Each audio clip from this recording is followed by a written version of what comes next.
নমস্কার, welcome to Orix ক্যালেডোস্কোপ। আজকে আরও একটা বই নিয়ে হাজির। আজকের বই কিছু বলার নেই, সায়ক আমানের কুয়াশার ফুল।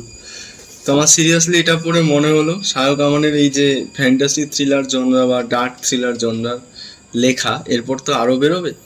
তা আমি সেগুলো নেব না, বইমেলায় হোক কিংবা নর্মাল হোক, কোনো লাভ নেই, বেকার পয়সা নষ্ট, বেকার সময় নষ্ট। এটা যে উচ্চমানের লেখা আমার মাথার অনেক উপর দিয়ে গেছে। আমার মনে হলো এটা সাধারণ পাঠকদের জন্য নয়, আমার মতো মধ্যমেধার পাঠকদের জন্য তো নয়। গল্পের গরু গাছে নয়, সোজা রকেটে চড়ে মহাকাশে চলে গেছে। রকেটের কথাটা এর জন্যই বললাম কারণ যারা বইটা পড়েছেন তারা জানেন যে এখানে একটা মহাকাশের রকেটের ব্যাপার রয়েছে। বৃষ্টি নামলো, মরশুমের প্রথম বৃষ্টি। যেটা বলছিলাম, গল্পের গরু গাছে নয়, রকেটে চড়ে সোজা মহাকাশে চলে গেছে। রকেটের কথাটা এর জন্যই বললাম, যারা এই বইটা পড়েছেন তারা জানেন যে এখানে রকেটের একটা ব্যাপার রয়েছে। তো যারা পড়েননি তাদের না পড়াই ভালো। এবার সেই দলে যদি এখনো সায়ক আমানের ভক্ত থেকে থাকে তাহলে তারা পড়তে পারেন, যারা দাদার ভক্ত। আমার কিছু বলার নেই, কিন্তু আমার মনে হলো টোটাল ডিজাস্টার। মানে এটা কি, এটা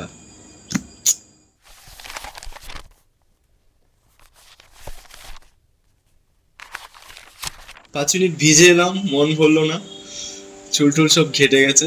যাই হোক, ডিজাস্টারে ফিরে আসা যাক।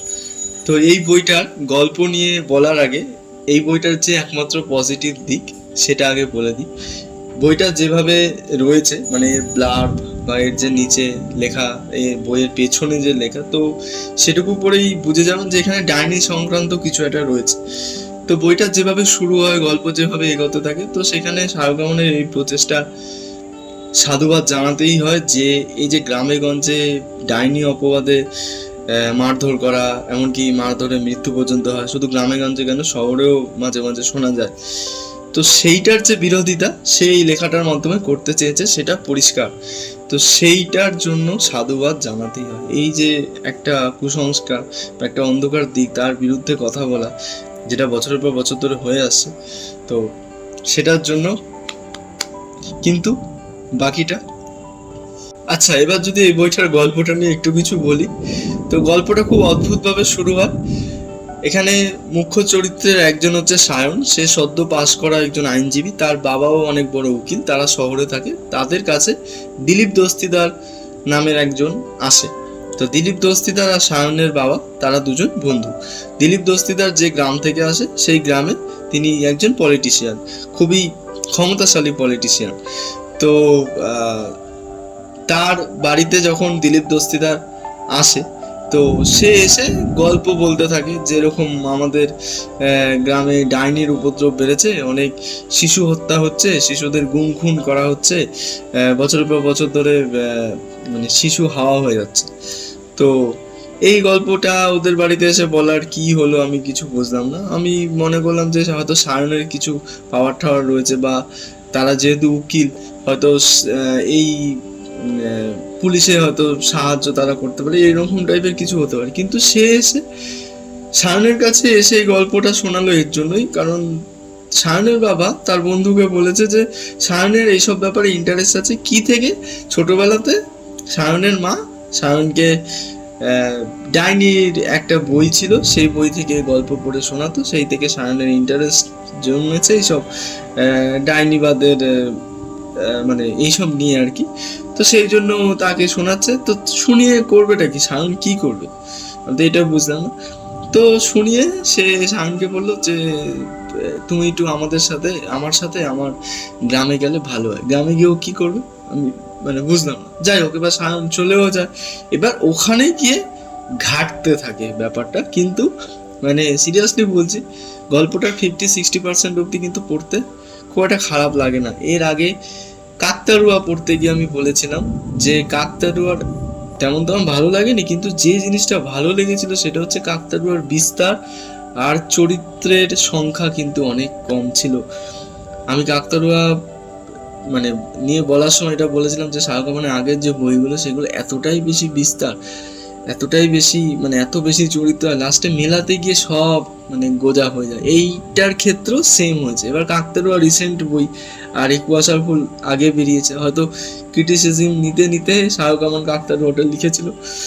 তো কুয়াশার ফুল সেই গোত্রেই পড়ে যেখানে প্রচুর ক্যারেক্টার রয়েছে, প্রচুর ইভেন্টস রয়েছে, কোন ইভেন্টস, কার মাথা, কার বাবা, কার মা, কে ডাইনি, সব উপর দিয়ে যাবে। মানে একটা সময় পর যতক্ষণ এই যে পুরো রহস্য বা কি হচ্ছে না হচ্ছে এগুলো পড়তে আপনার ভালো লাগবে, যতক্ষণ ধরে ক্রিয়েট হচ্ছে ব্যাপারটা, যে এনভায়রনমেন্ট যেটা রহস্যজনক গ্রামের অবস্থা, সেইটা যতক্ষণ ক্রিয়েট হচ্ছে ভালো লাগে, সিরিয়াসলি বলছে ভালো লাগে। কিন্তু যখন থেকে এই যে জট খুলতে শুরু করে, সেগুলো এত বেশি ইললজিক্যাল লাগে। এখানে একটা জায়গায় সায়নের বায়োলজিক্যাল মাদার আর সায়নের যে মা, তার একটা ব্যাপার রয়েছে। তো যখন সায়নের রিয়েল যে মা, তার কথা সায়ন জানতে পারে, ওই জায়গাটা মানে ওই জায়গাটা একটা বিরাট বড় টার্নিং পয়েন্ট এই গল্পে। কিন্তু সব থেকে বড় হাস্যকর জায়গা হচ্ছে ওটা, আমি এত হাসি পেয়েছি ওই জায়গাটা, মানে কুচবি ওই জায়গাটা যাচ্ছে তাই হয়। কি হলো, কেন হলো, আপনি কোশ্চেন করবেন না। এই বইটা পড়তে গিয়ে কিন্তু আপনি কোশ্চেন করা যাবে না, যা হচ্ছে পড়বেন, মাথায় ঢোকাবেন, আবার 2 মিনিট পরে মাথা থেকে বের করে দেবেন। যেটা সব থেকে সুন্দর লাগলো এখানেই শাহরুখ আনন্দ মানে এইসব ব্যাপারে সিদ্ধহস্ত। যতক্ষণ আপনি বইটা পড়বেন একদম 80% অবধি, আপনার কিন্তু ইললজিক্যাল যে ব্যাপারগুলো সেগুলো কিন্তু খুব একটা বেশি স্ট্রাইক করবে না। কিন্তু যেই বইটা পড়া শেষ করবে না, আমি এটা কি পড়লাম ভাই, এটা হয় এগুলো এরকম ভাবে, তা বলে ঠিক আছে তুমি ফ্যান্টাসির আশ্রয় নিচ্ছ, সেটা তো একটা মানে লিমিটেশন থাকে, সীমিত রাখো সেটাকে। এত কিছু দিয়েছে, এত কিছু নিয়েছে, মানে শেষে মেলাতে গিয়ে খিচুড়ি বললেও অনেক কম বলা হবে। আরে কি করে রেখেছে জায়গাগুলো, এক একটা জায়গায় এক একটা লজিক যেভাবে এসছে। আচ্ছা, আবার গল্পে ফেরা যাক। তো সায়ন ওই গ্রামে যায়। তো গ্রামে গিয়ে সে জানতে পারে একটা বাড়ি রয়েছে, সেই বাড়িতে গঙ্গা এবং তার দেখভাল করে এমন একটা মেয়ে রয়েছে। তো এই গঙ্গাকে ঘিরেই যত রহস্য, তাকেই ডাইনি সন্দেহ করা হয়। কেন? গঙ্গা আসলে ওই গ্রামের কিছু জনের কাছে হচ্ছে মেসিয়া, আর কিছু জনের কাছে হচ্ছে ডাইনি। মেসিয়া কারণ সে কিছু কবিরাজি ওষুধ বা কবিরাজি পন্থায় লোকজনকে সুস্থ করে তোলে। এমন অনেক ইতিহাস রয়েছে ওই গ্রামের, যেখানে মরণাপন্ন কোনো ব্যক্তি গঙ্গার কাছে গেছে, সে ওষুধ দিয়ে তার ওই জড়িবুটিতে সে সুস্থ হয়ে গেছে। তো সেই জন্য সে মেসিয়া। আর ডাইনি কেন? কারণ অনেকে সন্দেহ করে যে গঙ্গায় এই যে গ্রাম থেকে যে বাচ্চা উধাও হয়ে যাচ্ছে, গুম খুন হয়ে যাচ্ছে, সেইটার পেছনে গঙ্গা দায়ী। অনেকে নাকি গঙ্গাকে দেখেছে। তো মানে একদম যেভাবে আমরা ডাইনিকে কল্পনা করি, এরকম বড় বড় চুল, এখান দিয়ে বড় বড় দাঁত, তো সেরকম ভাবে নাকি অনেকে দেখেছে। এবার গ্রামটা 2 ভাগে বিভক্ত আর কি এই মতবাদে। এবার আরো একটা রহস্যময় ব্যাপার হচ্ছে, গঙ্গা কাউকে দেখা দেয় না। গঙ্গা, তাহলে আপনি বলতে পারেন যে চিকিৎসা করে কি করে? চিকিৎসা করে হচ্ছে ওই মেয়েটা, মানে গঙ্গার থেকে ইনস্ট্রাকশন নিয়ে যে মেয়েটা রয়েছে, সেই মেয়েটা ওষুধপত্র দেয় রোগীদের। তো সেরকম ভাবে আর কি চলছে। এইবার দিলীপ ঘোষ দস্তিদার, যে ওই গ্রামের রাজনৈতিক প্রধান একজন, তো সে এবার কতদিন ধরে এরকম জিনিস সহ্য করবে? তো সে মানে ডিরেক্ট কিছু বলতে পারছে না, গঙ্গার বিরুদ্ধে কোনো অ্যাকশন নিতে পারছে না, তার কথায় পুলিশ উঠে বসে। তো সে বললেই পুলিশ অ্যাকশন নেবে, কিন্তু সে গ্রামের মানুষের ভোট কমার ভয়ে কিছু বলতে পারছে না। কারণ সে যদি এখন কোনো অ্যাকশন নেয়, এবার যারা গঙ্গাকে মেসিয়া মনে করে তারা দিলীপ ঘোষ দস্তিদারকে ভোট দেবে না। তো এইটাই একটা ব্যাপার। তো এরকম ভাবে চলতে থাকে। এইবার যে মেয়েটা যার কথা বললাম, সে হচ্ছে গল্পের অন্যতম আরেকজন মুখ্য চরিত্র, তার নাম হচ্ছে মৌলি। তার সাথে আমাদের সায়নবাবু প্রেম হয়। কাকতাড়ুয়াতে যেটা বলেছিলাম যে কাকতাড়ুয়া আসলে প্রেমিক, আর এখানে মৌলি হচ্ছে মানে পরে ওকেও ডাইনি সন্দেহ করা হয়। মানে এক জায়গায় কাকতাড়ুয়া হয়ে যাচ্ছে প্রেমিক, এক জায়গায় ডাইনি হয়ে যাচ্ছে প্রেমিকা। মানে শাহরুখ খানের থিঙ্কিং লেভেলটাই আলাদা। তো এখানে কিন্তু প্রেমটা মানে প্রথম দিক থেকে যেভাবে দেখানো ভালো লাগে, খারাপ লাগে না, হঠাৎ করে হয়ে যায়। তো এবার হঠাৎ করে হয়ে যাওয়ার যে রিজনটা সেটা একদম লাস্টে বোঝা যায়। তো সেইটা আমার একটু যুক্তিযুক্ত লেগেছে, মানে সেইটা বলবো না একেবারে ইললজিক্যাল, সেটা ঠিক আছে মানে। কিন্তু বাকি যেই মেইন যে ডাইনিবাদ বা একটা মানুষকে কেন ডাইনি বলা হচ্ছে, কি কি ঘটনা ঘটছে, তার ঘটনার পেছনে কি রিজন, সেগুলো বহু ওপর দিয়ে যায় সেগুলো। মানে আমি সিরিয়াসলি বলছি, আমি মানে কোনো জিনিস যদি ইন্টারেস্টিং লাগে আমি না 2-3বার পড়ি, যে একবার পড়লে অত ভালো করে বুঝবো না, আর একবার পড়ি। এখানে আমি 2বার পড়েছি, 2বার পড়েও আমি কিছু বুঝিনি, মানে সিরিয়াসলি বুঝিনি। 3বার পড়লাম, তখনও দেখছি কিছু বুঝছি না, মানে বোঝার মতোই না এটা কোনো মতেই, মানে ভেবে চিন্তেও এর পেছনে যে যুক্তি সেটা আপনি বার করতে পারবেন না, মানে অ্যাটলিস্ট আমি তো বার করতে পারিনি। একটা প্রায় 1.5 ঘন্টার বিরতির পরে এই ভিডিওটা শুট করছি। চারপাশে ভীষণ হাওয়া চলছে, দেখতেই পাচ্ছেন। তো এর আগে এর থেকেও বেশি হাওয়া চলছিল, আর ঘর দিয়ে পুরো এক প্রকার ঝড় বয়ে গেছে, পেছনে লাইট ফাইট সব খুলে পড়ে গেছিল। ঘরে 2টো লাইট, একটা লাইট জ্বলছে আপাতত, একটা লাইট গেছে, হয়তো কোথাও তার খুলে গেছে, দেখতে হবে। যা ভিডিওটা শেষ করা যায়। তো যেখানে সে থামলো, মানে যে যতটুকু আমি বলেছিলাম, তো ওইটাই গল্প। ওর বেশি কিছু না বলার মতন না, মানে বলতে না ইচ্ছা করে না। আপনারা যারা ভিডিও দেখেন আমার, তারা জানেন যে যদি ভালো লাগে আমি অনেক মানে একটু বেশি বলে দিই, কিন্তু এটা না বলতে ইচ্ছাই করছে না। মানে এরপরে যা হতে থাকে, হাবি যাবি যা মন চায় তাই হতে থাকে।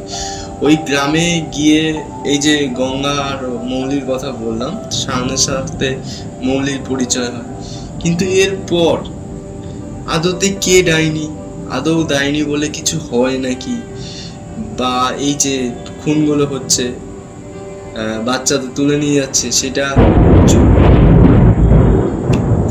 সেটা যদি মানে ডাইনি যদি তার পেছনে না থাকে, তাহলে আদতে সেই কাজগুলো কে করছে, কেনই বা করছে, এই রিজনগুলো নিয়ে আস্তে আস্তে চলতে থাকে পুরো উপন্যাসটা।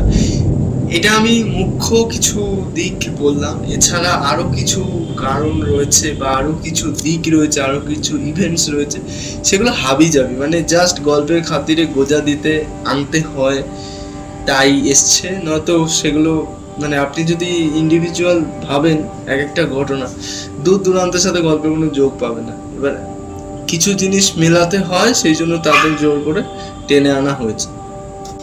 তো এই হচ্ছে বইটার ওভারঅল গল্প। এবার যদি উপন্যাসে যা যা চরিত্র রয়েছে তাদের নিয়ে একটু বলি।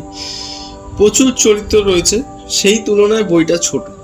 হ্যাঁ, কারণ এত এত ঘটনা, এত এত চরিত্র, তাদের এস্টাবলিশমেন্ট হয়নি বলতে গেলে। তো 201 পাতা না 205 পাতার বই, তো সেই অনুযায়ী বলবো বইটা ছোট, ভাগ্যিস ছোট, এর বেশি হলে আরো বেশি টর্চার ছিল। কিন্তু চরিত্র এস্টাবলিশমেন্ট এখানে হয়নি, বিশেষ করে সায়ন চরিত্রটা যেটা রয়েছে সেটা যখন শুরু হয় যা যা করে ঠিকঠাক, কিন্তু সেই চরিত্রটার একটা চরিত্রগত টুইস্ট রয়েছে একদম শেষের দিকে, ওইটা হিলারিয়াস। মানে শেষের দিকে যত টুইস্ট আসতে থাকে তত আপনার হাসি পাবে, আমার তো হাসি পাচ্ছিল, মানে টুইস্টের নামে যাচ্ছে তাই হয়েছে, মানে যাচ্ছে তাই।